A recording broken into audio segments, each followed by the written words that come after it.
उत्तराखंड में पिछले 23 वर्षों से यानी जब से उत्तराखंड का यूपी से विभाजन हुआ तब से ही भू कानून की मांग तेजी से उठी है।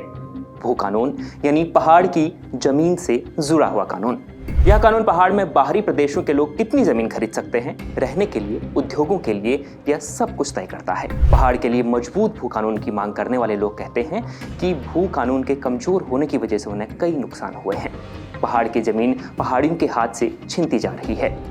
उन्हें अब पहाड़ के अस्तित्व पर खतरा मंडराता हुआ नजर आ रहा है।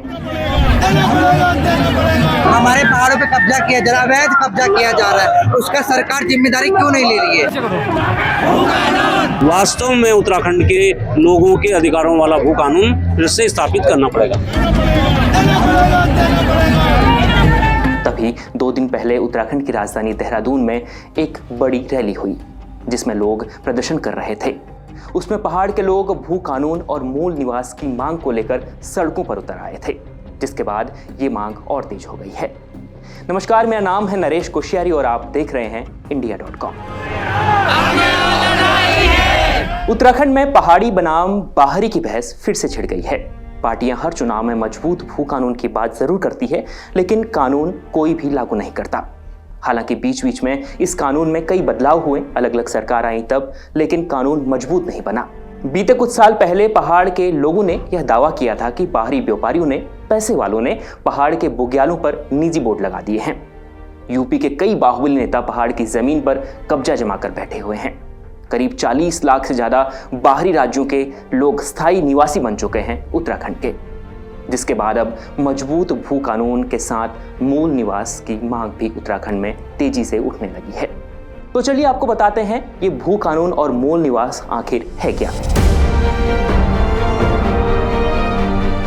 भारत में कई पहाड़ी प्रदेश हैं, लेकिन उत्तराखंड एकमात्र ऐसा हिमालयी राज्य है जहां बाहरी राज्यों के लोगों के लिए भू कानून नहीं है, यानी वहां के लोग कृषि और गैर कृषि उद्देश्यों से जमीन खरीद सकते हैं। साल 2000 में राज्य बनने के बाद से ही अब तक जमीन से जुड़े कई बार कानूनों में बदलाव हुए और उद्योगों का हवाला देकर जमीन खरीदने की प्रक्रिया भी आसान हो गई। जिसका दूसरा पहलू यह भी है कि उत्तराखंड के लोगों के पास रोजगार और गरीबी की वजह से अधिकांश लोग बड़ा निवेश नहीं कर पाए और जिस कारण उन्होंने अपनी जमीनें बाहरी लोगों को बेच दी और बाहरी लोग तेजी से जमीनें खरीदते चले गए। इसके बाद अब लोगों में गुस्सा इस बात का है कि सशक्त भू कानून नहीं होने की वजह से राज्य की जमीन बाहर के लोग लगातार तेजी से खरीद रहे हैं और राज्य के संसाधनों पर भी बाहरी लोग हावी हो रहे हैं, जबकि यहाँ के मूल निवासी भूमिहीन हो रहे हैं, जिसका सीधा असर पहाड़ी राज्य की संस्कृति, परंपरा और पहचान पर पड़ रहा है। अब आपको बताते हैं कि मूल निवास की मांग करने वाले पहाड़ के लोग क्या पैमाना रखने की मांग कर रहे हैं। तो मूल निवास की मांग करने वालों के मुताबिक उत्तराखंड में कई बदलाव जरूरी हैं। उनका कहना है कि उत्तराखंड में मजबूत भू कानून और 250 मीटर जमीन खरीदने की सीमा लागू हो, ग्रामीण इलाकों में जमीन बाहरी लोग न खरीदें, इसके लिए रोक लगे। इसके अलावा पहाड़ी इलाकों में बाहरी यानी गैर पहाड़ी लोगों द्वारा जमीन खरीदने पर भी रोक लगे, ये मांग इन लोगों की है तो तेजी से ये मांग उठ रही है।